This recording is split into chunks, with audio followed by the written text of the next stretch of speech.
Hello, hello, hello. It is Carter Clues, and welcome to Coffee with the Carter Man. Coffee with the Carter Man. I hope you have your coffee or your preferred beverage handy. So let's let's do this thing and take a super sip, huh? That's to get us started. That's to get us started. And that's important because we have a lot of great stuff to cover today. A lot of great stuff to cover. A lot of them involves the once and future president, as I call him. Yeah, you got it. You got it. I was going to wear this hat today, but I decided not to. I'll tell you why. Quick little anecdote.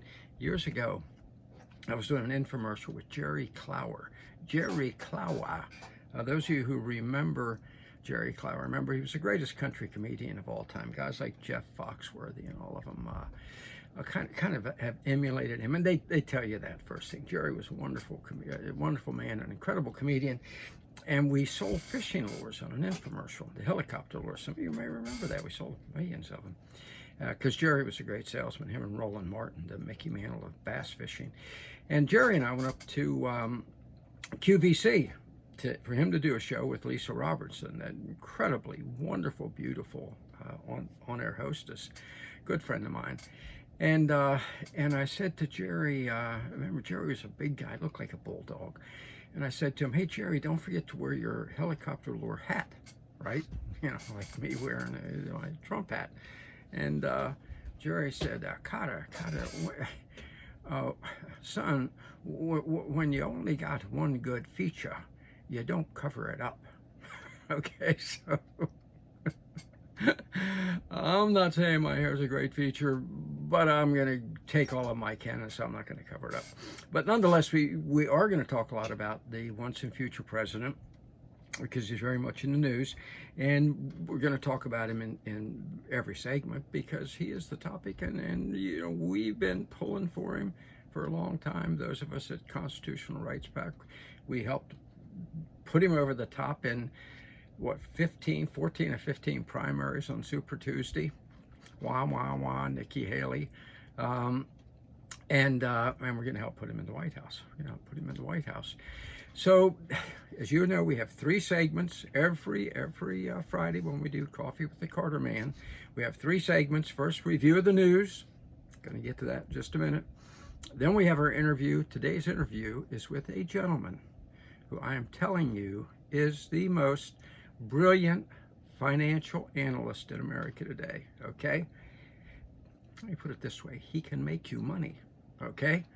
Now, you might say, well, what does that have to do with us fighting for the good fight for conservative causes? Number one, he's conservative.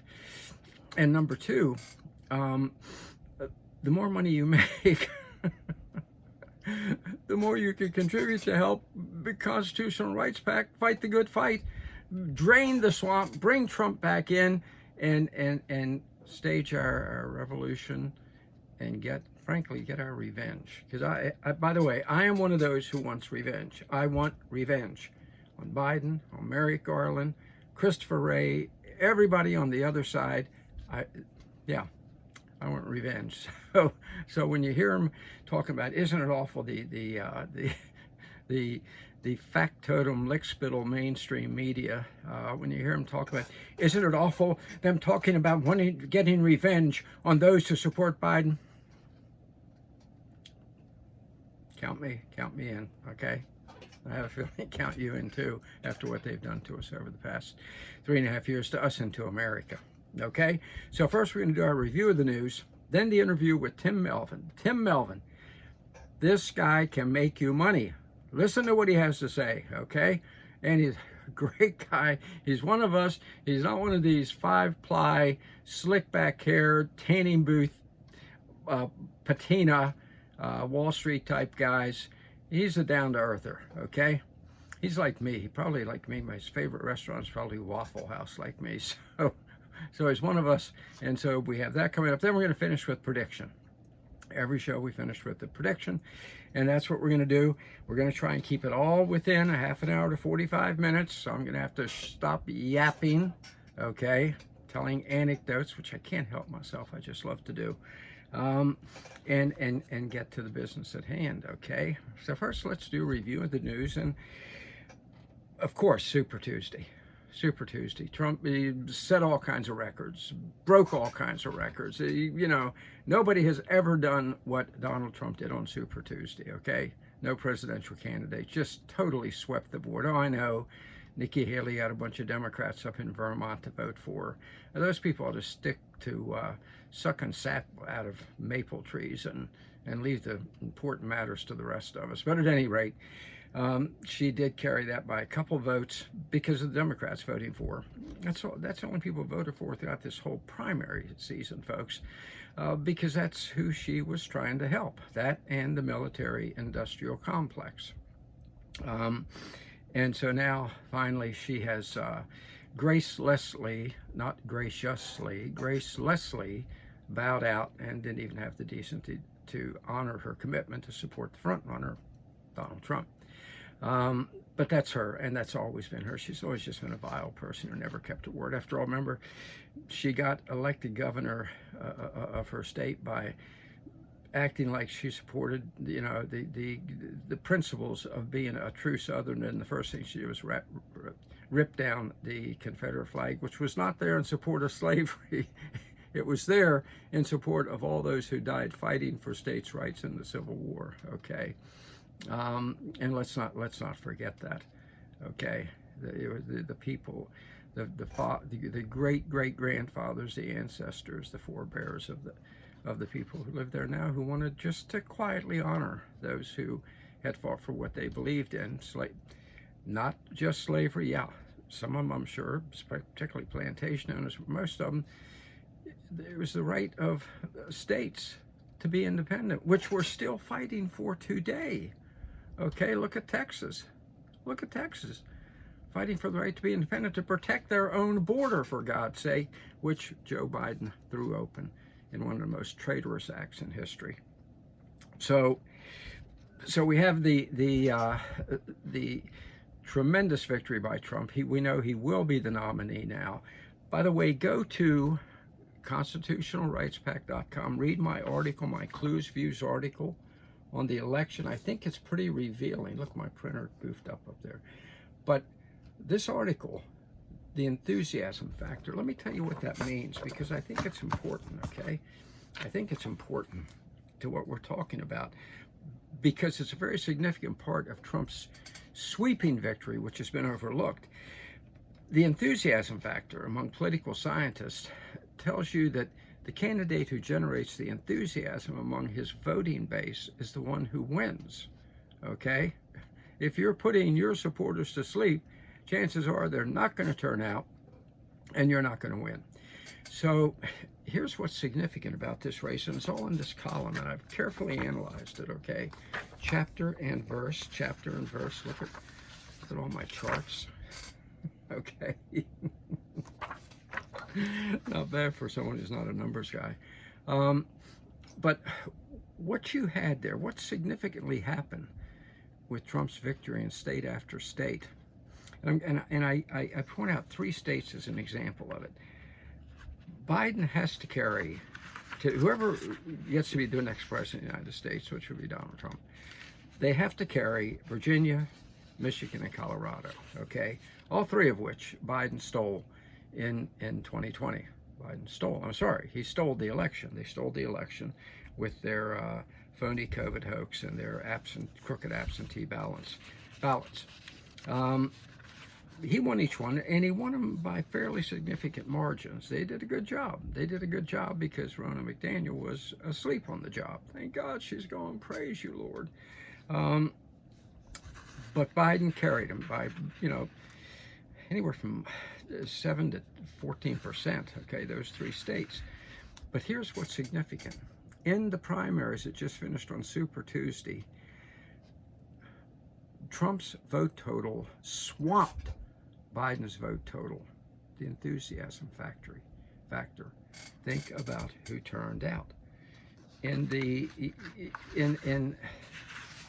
Michigan, or let's go with Colorado, Biden had won by 14%, they say, in 2020, and in that state, Trump got 70,000 more votes than him.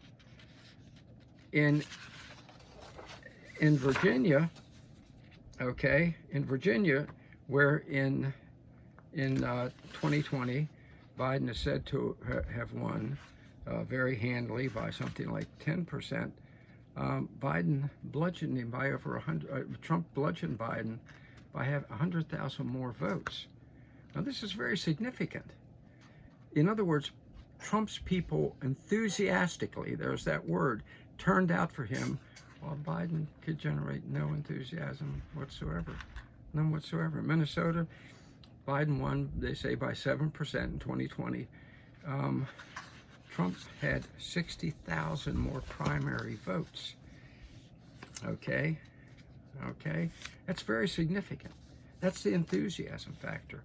That shows that Trump's people are out there excited about his candidacy and can't wait to get to the polls to vote for him, while Biden's people may or may not come out. And I think you're going to find you can put the emphasis on may not, because they didn't turn out en masse in the primaries. Okay? And remember, Trump got all those swamped Biden.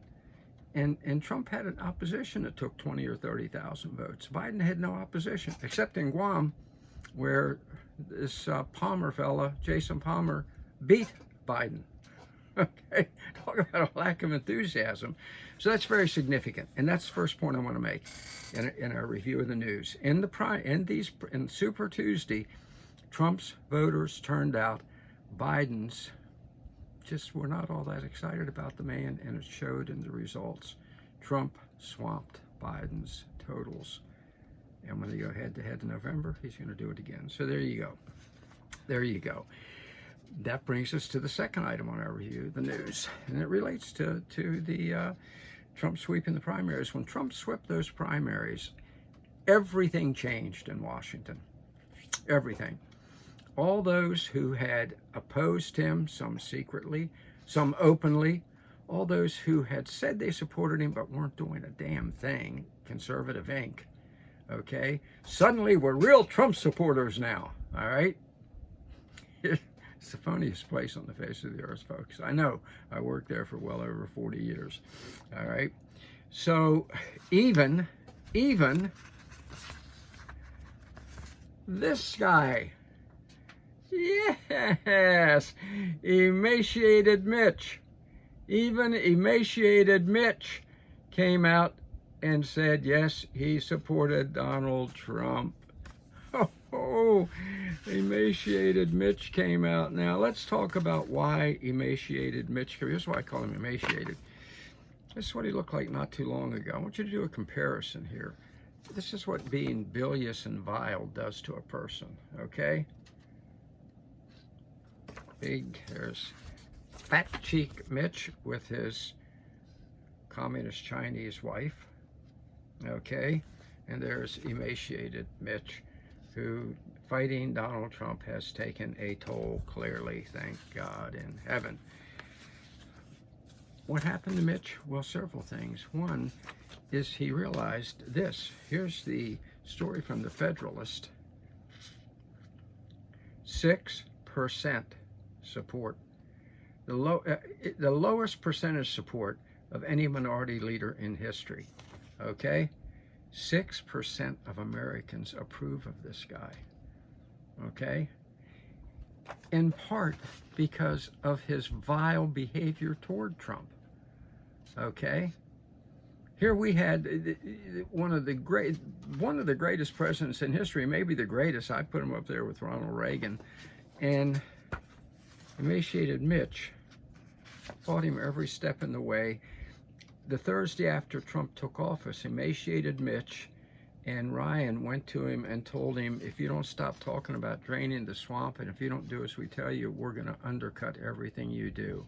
Fact, folks, look it up. So that's what we were dealing with the whole time. Trump was trying to lead our country, and this guy was betraying him, which helps explain why only 10% of Republicans nationwide approve of Mitch's performance, okay? So it's no coincidence that last week Mitch said he's not going to run for minority leader again. folks, let me say right now, at CRPAC, we're going to fight to get him out of minority leadership now. Now. And that goes into the other part of the Mitch McConnell review of the news. This endorsement is meaningless. It's meaningless. Trump needed this endorsement like he needed another hole in the head. Okay? Absolutely. A guy who only has 10% Republican support and 6% support nationwide, his endorsement is not worth a hill of beans. Okay?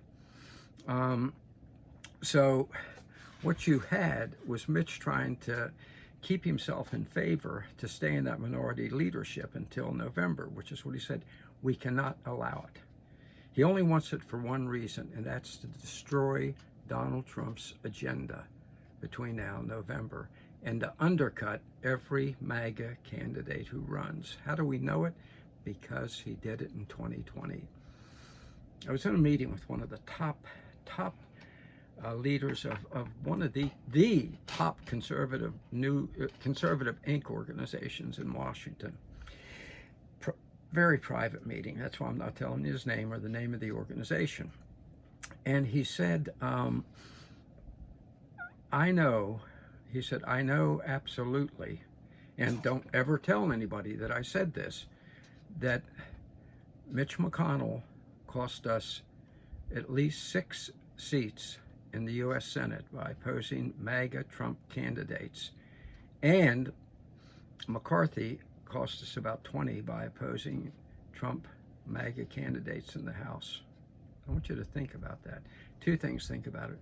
1, think about what reprobates McConnell and McCarthy are. And 2, think how shameful it is that man said that in private and wouldn't come up and say it in public. Right now, he's running around giving speeches, getting all kinds of plaudits. That, boy, he's really tough. No, he's not, because what he really needed to say, he has yet to say. And it needs to be said right now, because we got to get rid of McConnell before November. Otherwise, we're not going to win again in November at the Senate level, and he'll try and defeat Trump. So that's our second review of the news item. Okay. Excuse me, I still have a little bit of the lingering cold that made me cancel our get-together a couple weeks ago. The final item, then we're going to get to our great interview. Final item involves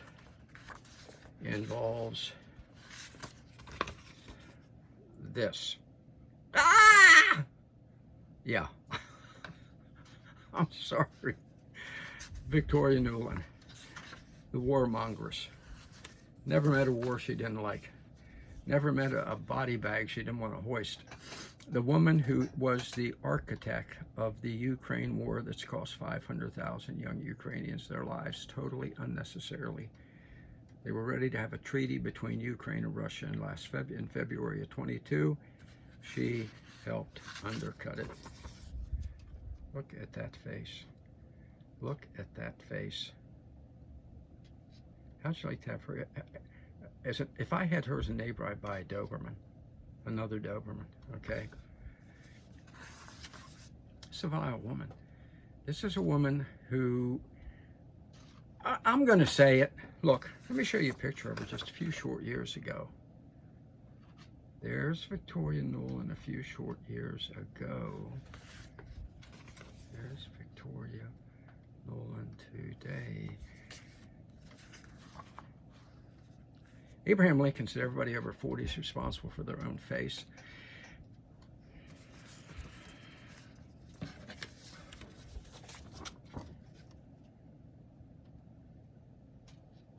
That's a very sick woman with a very sick mind.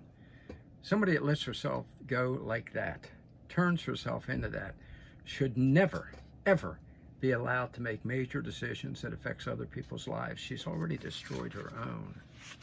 It's repulsive. Here she is in 2014, handing out cookies.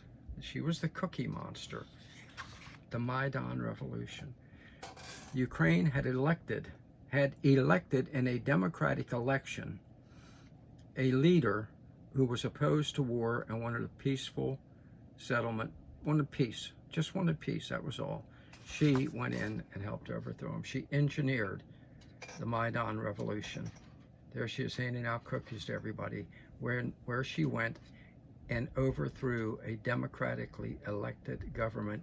And today we have 3 years of war and 500 dead young Ukrainians because of what she did. I'm sorry. It's a fact of the matter. The Nuland Doctrine is hate everyone and wage war. That's it. And we see what it's gotten us. A failed war in the Ukraine. A failed war in the Ukraine. We're going to have more about that in predictions later. Okay. A failed war in the Ukraine that she engineered. So, which is one of the reasons, quite frankly, why she's leaving. That's the inside word I'm getting. That they need a scapegoat. They know it's lost after lying to us about it. I'll get more to that later. And so they needed a scapegoat. Okay, that's a review of the news. That's a review of news where we are right now. But I don't want to end on that tragic note, so I'm going to end on an upbeat note. I'm going to go back and revisit the primary real quick. Trump won. He's going to be the nominee. And their efforts, obviously, their efforts down with Fani and her lover, and the poor guy they intimidated into forgetting his own name at the hearing.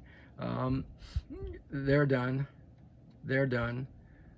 The Jack Smith, rabid mad dog Jack Smith's charges, not going to have any impact.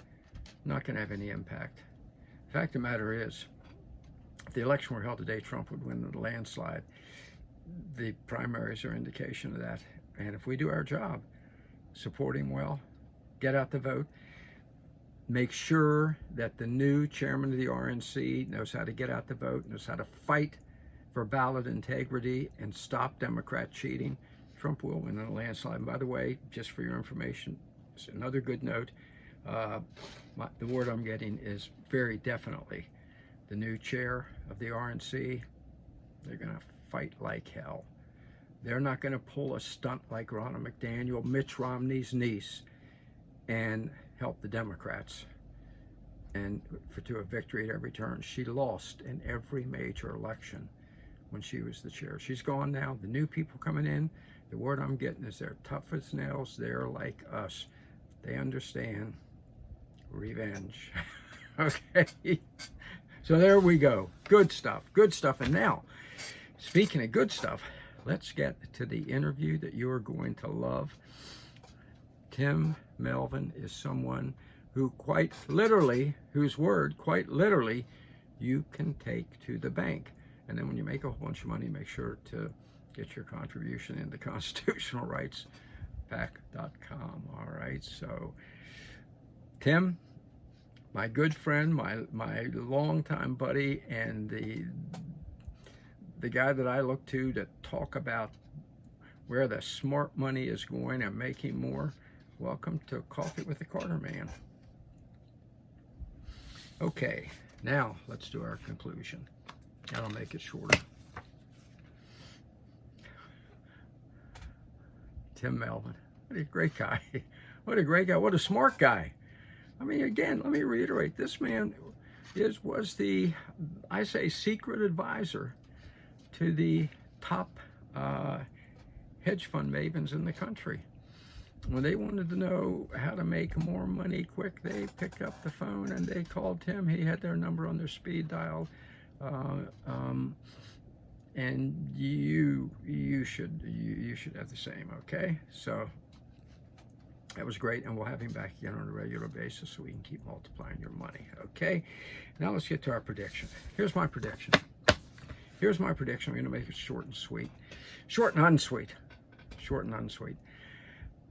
Tonight's State of the Union address is going to be the greatest display of duplicity in the history of State of the Union messages. An inveterate liar is going to lie his butt off about everything. Everything. Somebody posted this. I thought it was pretty funny. It's supposed to say the word wreck down there, not reek.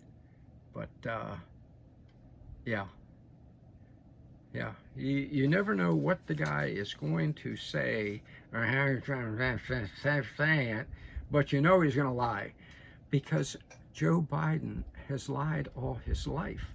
He lies about, when I worked in the Senate in 1980, the word amongst Democrats and Republicans alike, because I had to work with both, I was the director of communications for the Senate majority, was don't trust anything the guy says. You know, frankly, the word you most often heard was jerk. Okay? I don't know whether you remember, but during the questioning of Clarence Thomas, Biden started talking about some inside knowledge he had.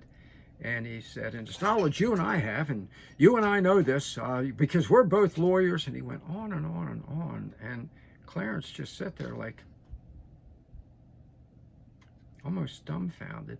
And I saw an interview. I was at a private meeting, an interview with Clarence years later, and they showed the video. And Clarence said, I still have no idea what he was talking about. because Biden was making up the whole thing. He lies about everything. You know, when his wife and child were killed in a horrible car accident, when he was coming down to serve in Congress, it was his first election he won, and he lied and said that she was hit by a drunk truck driver. And his family, the truck driver said he doesn't even drink. He wasn't drunk. But Biden used that to win elections. My wife, I'm still in mourning because my wife was hit by the drunk truck driver. And finally, a court judge ruled there is no evidence this man was drinking. But Biden kept up the lie because it fitted his political agenda. That's the kind of vile person he is. And by the way, I'll never forget the first interview I saw after that death of his wife. And the woman reporter was being very nice and asking him how he was doing. And he said, I am not making this up. He said, well, I really missed the sex. It was really good. What kind of man says stuff like that? Well, Joe Biden, the jerk, he lies about his son's death. He lied about his college admission and his law school standing. He lies. He lied about his speeches. He plagiarized from McNaughton over in England. He lies about everything. And tonight he's going to set records in lying. So brace yourself. He's going to lie about the economy and say how good the economy is now. Does that look good to you? Do those inflation figures look good to you? Do you like paying 18% more than you did when that idiot took office, and single-handedly, by destroying America's energy independence, plunged us into this tragedy? Grocery prices up 21%, energy 32%, mortgage payments up 6%. Tonight he's going to lie and say he's done great in the economy. He's going to lie about immigration and blame the Republicans for what he's done. 64 different actions he took that destroyed our border and have let in 15 illegal aliens. If you get a chance, go to CRPAC and look at the video that I've put up. This woman did an incredible job saying, how dare you lie about what you've done. As it says there, she says to him at the end of it, you are not fit to be president, a congresswoman from Texas. Incredible, and she's right. He is lying. He destroyed the border intentionally in order to replace Republican voters with what he's hoping will be Democrat voters. And by the way, why is it, let me find this, why is it that conservative Republican women are so much better than liberal, oh, that's not it, than, excuse me, Mitch, than liberal Democrat women? Okay, I'm sorry. It has something to do with bile running through the veins or something. It has something to do with bile running through the veins. Our people are just better looking. So, but at any rate, he's going to lie about the border. He's going to lie about the border, and he's going to lie about the war in the Ukraine. He's going to talk about how we're still winning. He has lied and lied and lied about that. How many times you're going to say, we're winning this war against Putin. Putin's losing the war in the Ukraine. Look, when you get a chance, watch the Duran. That's them with Tony Shaffer, the Duran. They have been saying for 2 years, as I have, Ukraine cannot beat Russia. We've got to stop this. We've got to put an end to it. We're destroying a country. Biden's going to lie about it tonight, probably again say that his side is winning. He has totally mismanaged that war, totally. The management of that war should have been never start it, which he did. Go ahead and finish it, which he could have at a treaty in Turkey in March of 2022, and at the very least, put an end to it now and save those kids' lives who are still dying by the thousands every week, okay? So that's my prediction. This is going to be the worst, just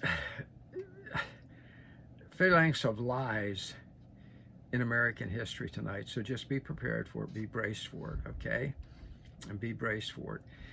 And realize that it's going to come to an end, because this is this man's last State of the Union address. My prediction is he won't even make it to the election in November, okay? Throughout the world, the other side, populism, is fighting back, just like it is in America, okay? Just like it is in America. I'm going to tell you this, it's going to on an upbeat note. Our side is winning. There's a wake up. You could see it in the primary on Super Tuesday. The American people have awakened and they've said enough.